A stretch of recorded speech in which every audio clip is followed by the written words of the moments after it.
Good morning everyone.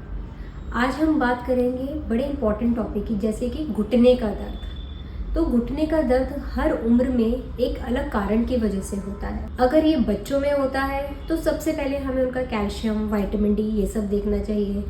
फिर हमें ये भी देखना चाहिए बच्चों में कि सूजन तो नहीं आ रही है।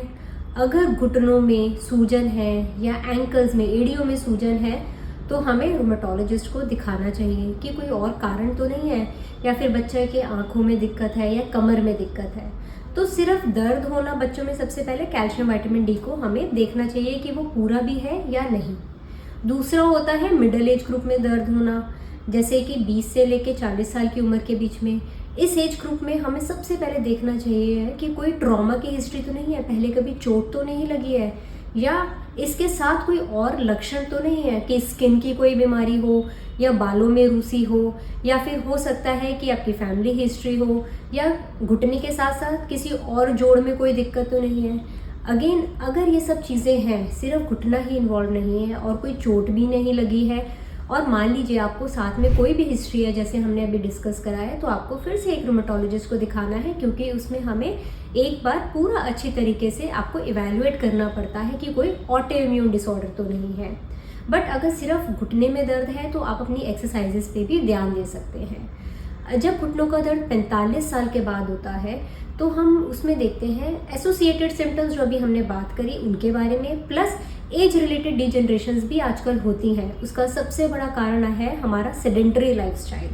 तो अगर आप सेडेंटरी हैं, जैसे आपका बैठने का काम है, जो कि आप ज़्यादातर लोगों का आजकल होता है, तो हमें थोड़ा सा फिजिकल एक्टिविटी अपनी लाइफ में लानी चाहिए।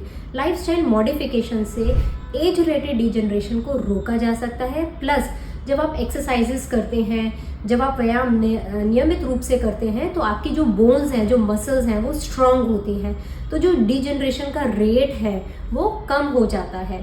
प्लस अपने वेट को भी हमें कंट्रोल में लाना चाहिए। जितना ज़्यादा वेट होगा वो सब आपके घुटने पे, कमर पे पड़ता है, तो उसका भी एक दुष्प्रभाव पड़ता है।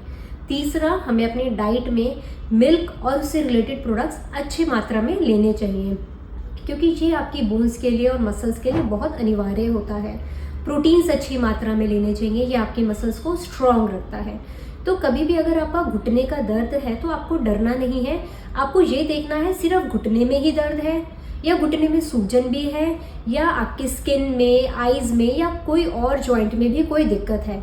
अगर आपको कोई भी एसोसिएटेड सिम्टम होता है तो अपने नज़दीक के रूमेटोलॉजिस्ट से जाके उनसे मिलिए। बाकी आगे की जानकारी के लिए आप हमसे संपर्क कर सकते हैं। Thank you.